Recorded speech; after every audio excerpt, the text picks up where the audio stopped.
Assalamualaikum warahmatullahi wabarakatuh. Halo guys, bertemu lagi dengan kami kelompok 8 yang terdiri dari Alia Inesya Putri, Dwi Wahyuni, dan Hamidi Ramadana. Dengan dosen pengampu yaitu Ibu Elsa Fitri Amran, SE, MM, MSI. Di kesempatan kali ini kami akan menjelaskan tentang internal audit dengan poin-poin pembahasan yaitu yang pertama, pengertian internal audit. Yang kedua, perbedaan internal audit dengan eksternal audit. Yang ketiga, internal audit yang efektif. Yang keempat, temuan pemeriksaan. Yang kelima, laporan internal audit. Dan yang keenam yaitu contoh laporan internal audit. Pertama, pengertian internal audit.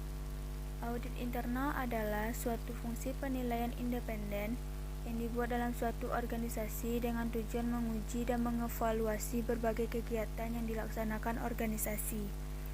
Tujuan audit internal adalah untuk membantu manajemen organisasi dalam memberikan pertanggungjawaban yang efektif. Audit internal biasanya dilakukan oleh unit yang ada di dalam perusahaan yang memiliki tugas untuk melakukan audit terhadap perusahaan tersebut. Pelaksana audit internal adalah auditor internal. Untuk mencapai tujuan dari audit internal, maka auditor perlu melakukan beberapa hal berikut. Yang pertama yaitu menelaah dan menilai kebaikan, memadai atau tidaknya, dan penerapan dari sistem pengendalian manajemen, pengendalian internal dan pengendalian operasional lainnya, serta mengembangkan pengendalian yang efektif dan biaya tidak perlu tinggi. Yang kedua, memastikan ketaatan terhadap kebijakan, rencana, dan prosedur-prosedur yang telah ditetapkan oleh manajemen. Yang ketiga yaitu memastikan seberapa jauh harta perusahaan dipertanggungjawabkan dan dilindungi dari kemungkinan terjadinya segala bentuk pencurian, kecurangan, dan penyalahgunaan. Yang keempat yaitu memastikan bahwa pengelolaan data yang dikembangkan dalam perusahaan dapat dipercaya. Kelima, menilai mutu pekerjaan setiap bagian dalam perusahaan untuk melaksanakan tugasnya. Yang keenam yaitu menyarankan perbaikan-perbaikan operasional untuk meningkatkan efisiensi dan efektivitas. Fungsi audit internal yang pertama yaitu melakukan pengawasan atas nama semua aktivitas yang sulit ditangani oleh pemimpin puncak. Yang kedua, melakukan identifikasi dan meminimalisasi risiko. Yang ketiga, mendukung dan membantu manajemen seputar bidang teknis. Yang keempat, melakukan laporan validasi pada manajer. Yang kelima yaitu membantu proses pengambilan keputusan. Yang keenam, melakukan analisis untuk masa yang akan datang. Dan yang ketujuh yaitu membantu manajer dalam pengelolaan perusahaan. Yang kedua, perbedaan internal audit dengan eksternal audit. Audit eksternal adalah orang dari luar perusahaan yang bekerja untuk memeriksa laporan keuangan. Hal ini guna memastikan apakah laporan keuangan tersebut layak dan benar dari sisi kinerja perusahaan di masa lalu dan posisi keuangan perusahaan pada saat ini. Audit internal memiliki perbedaan dengan audit eksternal dalam melakukan pekerjaannya. Auditor internal dan auditor eksternal seharusnya bertemu secara berkala untuk mendiskusikan kepentingan bersama, yaitu efektivitas pengendalian internal, dan secara bersama-sama pula menentukan bagian mana dari organisasi yang memiliki potensi risiko. Adapun perbedaannya menurut Sawyers adalah yang pertama, audit internal merupakan karyawan perusahaan atau bisa saja merupakan entitas independen, melayani kebutuhan organisasi meskipun fungsinya harus dikelola perusahaan. Fokus pada kejadian-kejadian di masa depan dengan mengevaluasi kontrol yang dirancang untuk meyakinkan pencapaian organisasi. Langsung berkaitan dengan penengahan kecurangan dalam segala bentuk atau perluasan dalam setiap aktivitas yang ditelaah.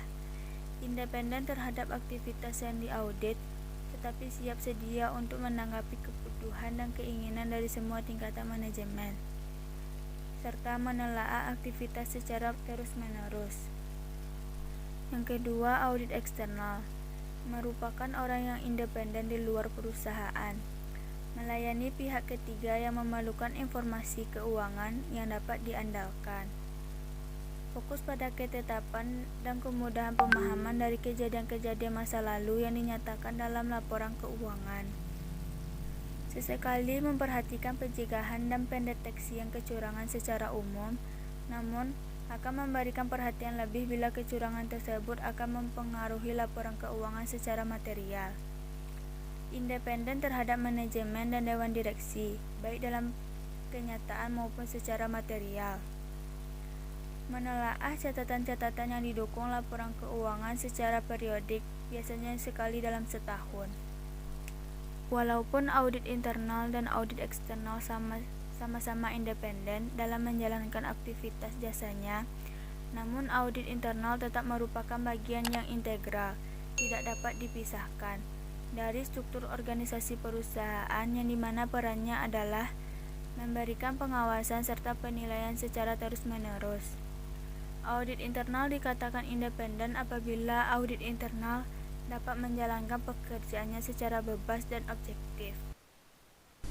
Baiklah, selanjutnya saya Alia Inasya Putri dengan NIM 1830403003 akan melanjutkan presentasi poin berikutnya dari materi internal audit.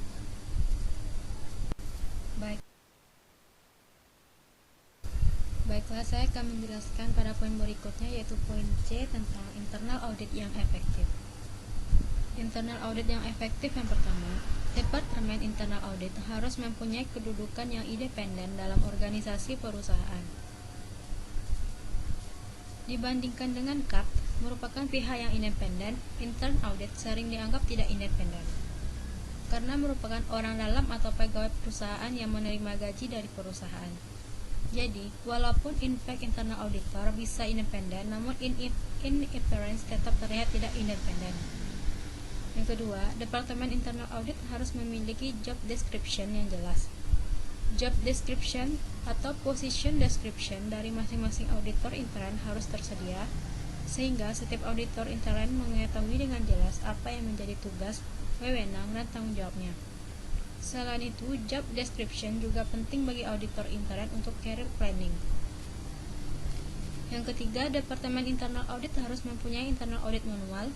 Internal audit manual menggambarkan suara dari auditor direktur yang menjelaskan kepada stafnya tentang tanggung jawabnya kepada manajemen. Selain itu, juga tentang apa yang diharapkan dilakukan oleh stafnya untuk memenuhi tanggung jawab tersebut.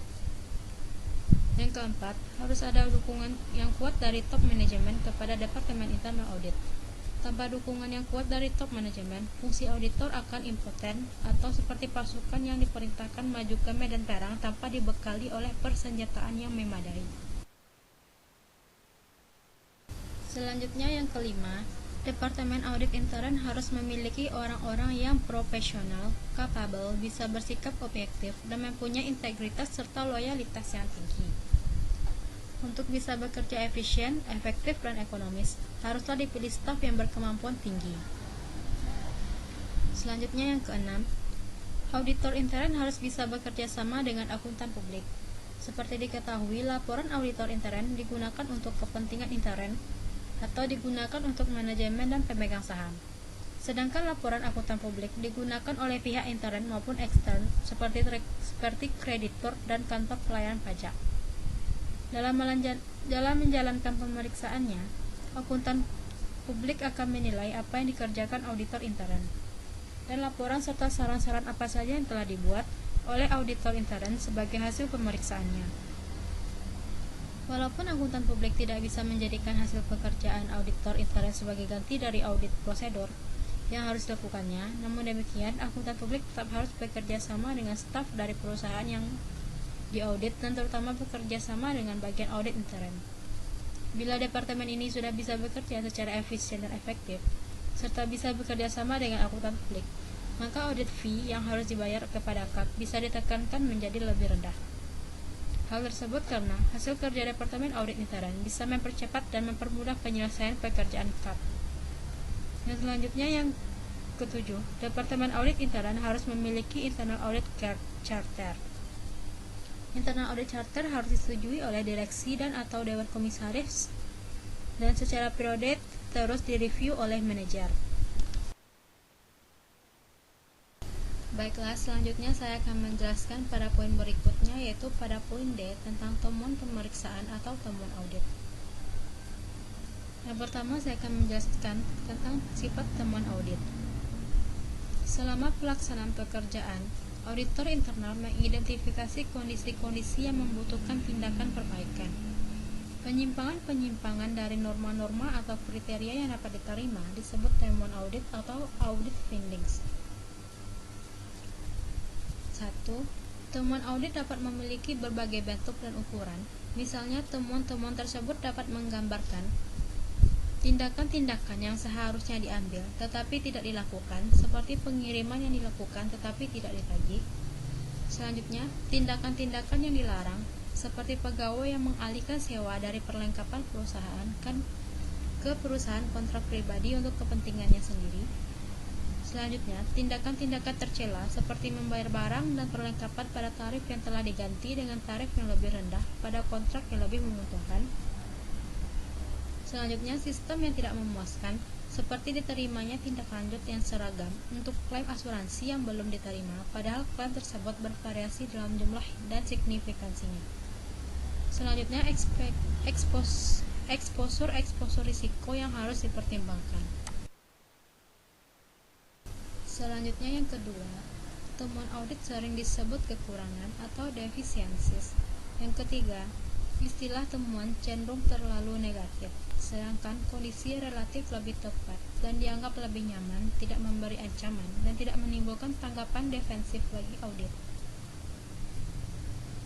Yang keempat, temuan audit menjelaskan bahwa sesuatu yang baik saat sekarang atau current atau masa lalu atau historis, serta yang mungkin terjadi di masa yang akan datang atau future, terdapat kesalahan.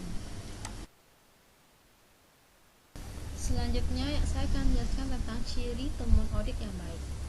Terdapat 3 ciri temuan audit yang dikategorikan baik, yaitu yang pertama, temuan audit harus didukung oleh bukti yang memadai. Yang kedua, temuan audit harus penting atau material. Yang ketiga, temuan audit harus mengandung unsur temuan atau kondisi, kriteria, dan sebab akibat. Selanjutnya, temuan audit harus didukung oleh bukti yang memadai.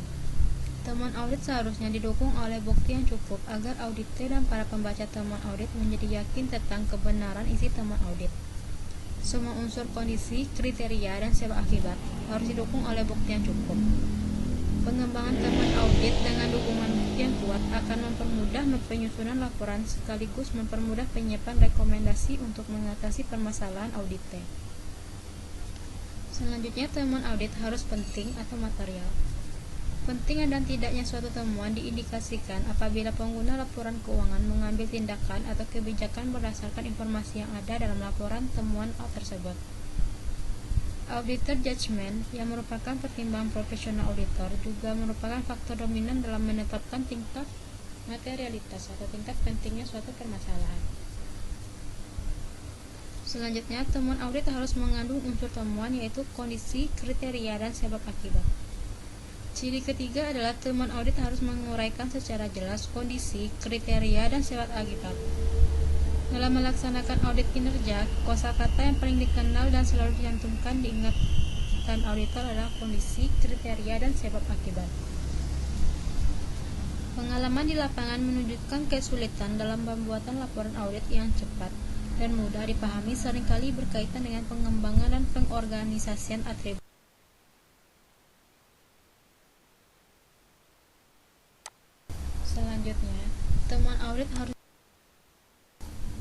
Selanjutnya yaitu unsur-unsur temuan audit.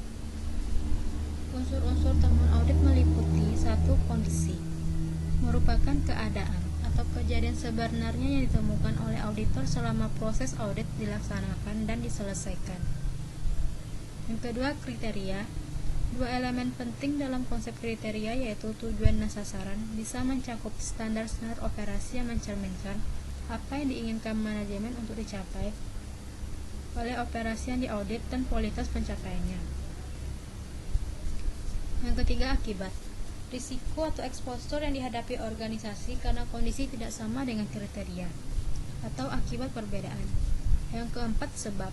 Merupakan alasan perbedaan antara harapan dengan kondisi aktual atau mengapa ada perbedaan. Yang kelima, kesimpulan. Harus ditunjang oleh fakta-fakta. Kesimpulan dapat seharusnya menyajikan tindakan potensial. Yang keenam, rekomendasi. Menggambarkan tindakan yang mungkin dipertimbangkan manajemen untuk memperbaiki kondisi-kondisi yang salah dan untuk memperkuat kelemahan dan sistem kontrol. Selanjutnya, saran-saran perbaikan.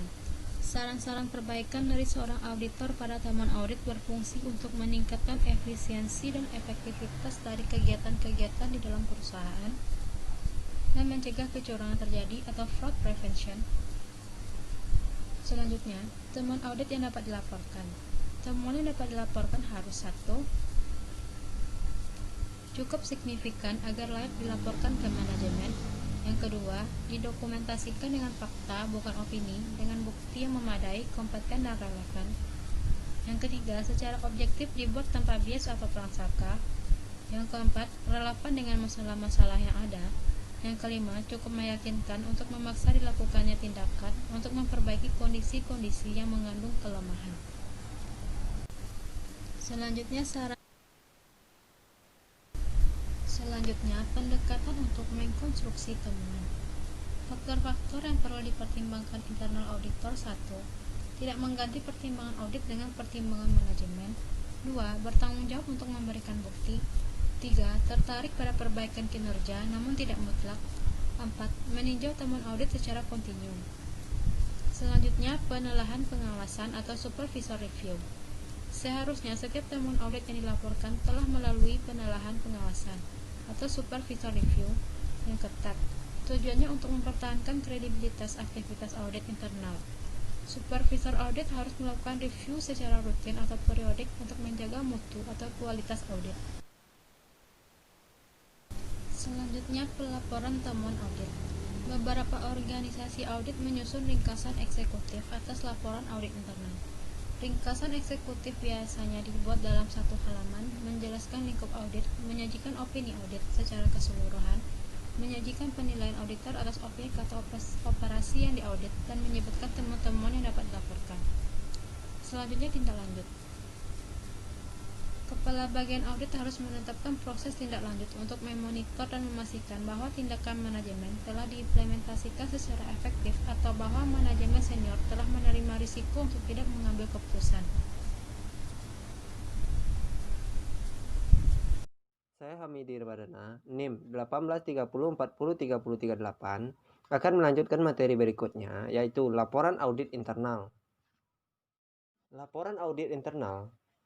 Laporan audit internal merupakan saran pertanggungjawaban internal auditor atas penugasan pemeriksaan oleh pimpinan. Melalui laporan ini, internal auditor akan mengungkapkan dan menguraikan kelemahan yang terjadi dan keberhasilan yang telah dicapai. Internal auditor dalam melakukan pemeriksaan senantiasa diikuti dalam pembuatan laporan, yang mana hal ini adalah merupakan hasil akhir dari pekerjaannya. Laporan harus disusun sehingga pimpinan perusahaan dapat mengerti permasalahannya dan segera mengambil keputusan mengenai tindakan seperlunya. Laporan ini sedapat mungkin ringkas, jelas, dan lengkap. Laporan internal auditor pada dasarnya adalah merupakan laporan internal perusahaan. Bentuk laporan ini dapat berbeda-beda dari perusahaan ke perusahaan lain karena bentuk yang standar tidak ada ditetapkan. Berbeda dengan laporan yang dibuat oleh akuntan publik atau KAP. Contoh laporan audit internal. Di sini saya menampilkan ada 2 pada slide ini. Mungkin pada slide berikutnya ada 2 lagi. Silakan teman-teman pause video ini terlebih dahulu sebelum untuk melihat contoh laporan audit internal. Dan ini 2 lagi. Baiklah, sampai di sini pertemuan dari kami kelompok 8. Jika ada salah kata, kami mohon maaf. Billahi taufik wal hidayah. Wassalamualaikum warahmatullahi wabarakatuh. See you next time.